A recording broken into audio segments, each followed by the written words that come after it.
পশ্চিম বর্ধমানে জেলা পরিষদের সভাধিপতির বাড়িতে হামলা, ভাঙচুর। কিন্তু কেন এই ভাঙচুর, ঠিক কি অভিযোগ জানবো, তবে তার আগে আরো একবার জানাই, পশ্চিম বর্ধমানে জেলা পরিষদের সভাধিপতির বাড়িতে হামলা, ভাঙচুর। দেখুন সেই ছবি।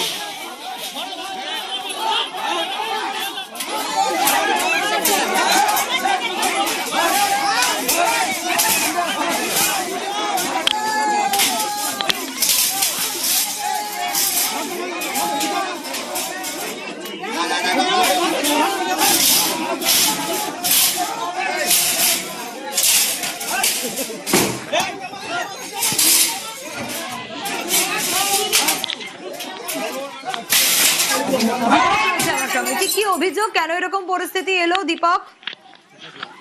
দেখো, জেলা সভাধিপতি বিশ্বনাথ বাউরির ছেলের সাথে প্রতিবেশী এক মহিলার বন্ধুত্ব ছিল এবং আজকে সেই মহিলার সাথে বিবাদে জড়িয়ে পড়ে। এরপরে এলাকারই উত্তেজিত জনতা তার বাড়িতে ভাঙচুর চালায়। যখন সভাধিপতির ছেলেকে বাড়িতে খুঁজতে আসে, ততক্ষণ আঁচ পেয়ে যায় সভাধিপতির ছেলে এবং গা ঢাকা দেয় গ্রামবাসীদের কাছ থেকে বাঁচার জন্য।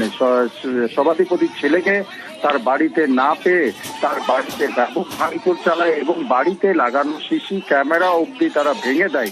শুধু ভাঙচুর চালায় না, ভাঙচুর চালিয়ে সভাধিপতির বাড়ি থেকে সামগ্রী তুলে নিয়ে যায়। গ্রামবাসীরা জানিয়েছে কি, এক মহিলার সঙ্গে দীর্ঘদিন ধরে তার বন্ধুত্ব ছিল এবং তাকে এই বিষয়ে জানার জন্য তার বাড়িতে আসা হয়েছিল, কি কারণে সে বন্ধুত্ব রেখেছিল, কিন্তু সে গ্রামবাসীদের প্রশ্নের উত্তর না দিয়ে তিনি এলাকার ছেড়ে পালিয়ে যাওয়া